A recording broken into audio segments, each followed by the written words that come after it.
नमस्कार। नवरात्रि एक ऐसा त्योहार जिसे हम सब बहुत धूमधाम से मनाते हैं, पर क्या कभी सोचा है कि गरबा, पूजा और इस पूरे उत्सव के पीछे एक बहुत गहरा विज्ञान छिपा है। आज हम इसी रहस्य से पर्दा उठाएंगे और जानेंगे कि ये त्योहार हमें भीतर से स्थिर कैसे बना सकता है।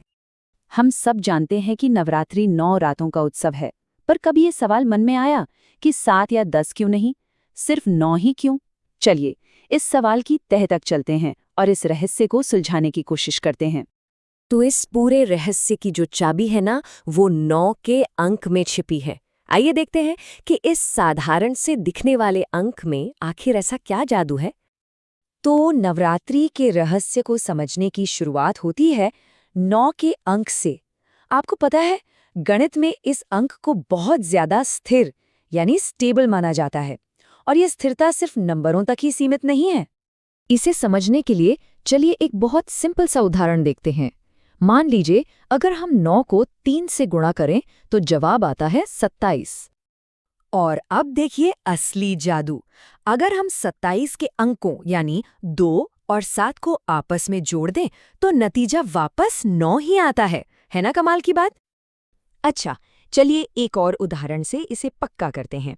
अगर हम 9 को 4 से गुणा करें तो हमें मिलता है 36।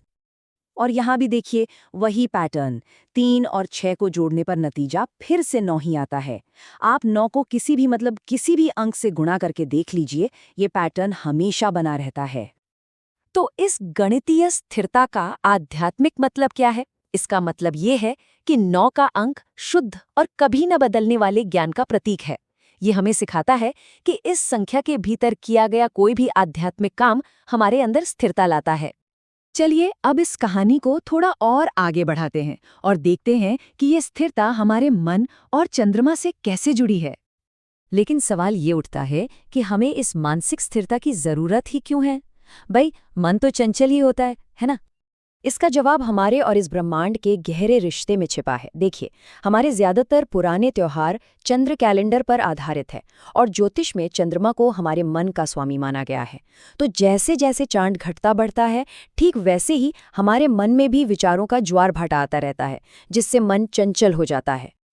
तो इसी चंचल मन को साधने के लिए प्रकृति हमें एक खास मौका देती है। आइए शरत काल के इस सुनहरे समय के बारे में जानते हैं। शरत काल यानी आश्विन से कार्तिक मास तक का वो समय जब आसमान बिल्कुल साफ होता है और चांद अपनी पूरी चमक और ऊर्जा के साथ चमकता है। ये 2 महीने का समय बहुत शक्तिशाली माना जाता है। और इसीलिए हमारे पूर्वजों ने इस समय की जाने वाली साधनाओं को इस तरह बनाया है कि हम चंद्रमा की इस बढ़ी हुई ऊर्जा का इस्तेमाल अपने मन को स्थिर और एकाग्र करने के लिए कर सके। और अब हम इस विश्लेषण के सबसे गहरे और सबसे खूबसूरत रहस्य पर आते हैं, विचारों के बीच कृष्ण का होना। नवरात्रि के समय को मोहरात्रि भी कहा जाता है, यानी मोह की रातें। ये वो खास समय है जब हम अपने अंदर के मोह, डर और दूसरी भावनाओं से ऊपर उठकर सच्चाई की ओर एक कदम बढ़ा सकते हैं। और यहीं पर हमें रास का असली मतलब समझ में आता है।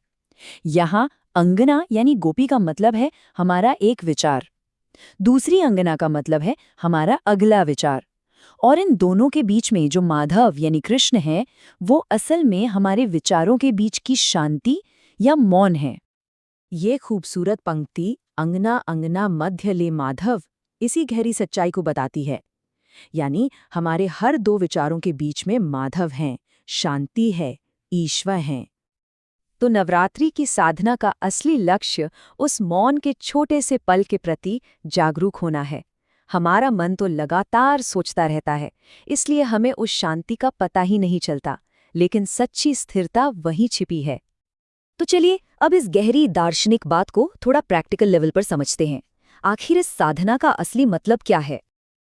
अक्सर हम नवरात्रि के दौरान बाहरी नियमों पर ज्यादा ध्यान देते हैं, जैसे प्याज और लहसुन नहीं खाना, लेकिन इसका गहरा मतलब है अपने मन को साधना।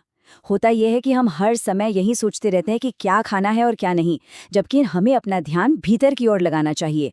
हम गलतियां करने से डरते हैं, जबकि सच्ची नीयत ही सबसे ज्यादा मायने रखती है।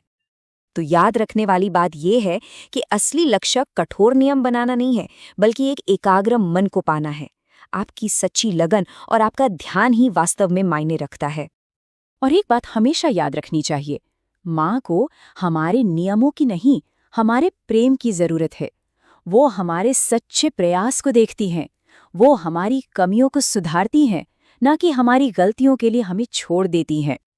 इस पूरी चर्चा के बाद एक सवाल खुद से पूछने लायक है, आपके विचारों के बीच की शांति कहाँ है?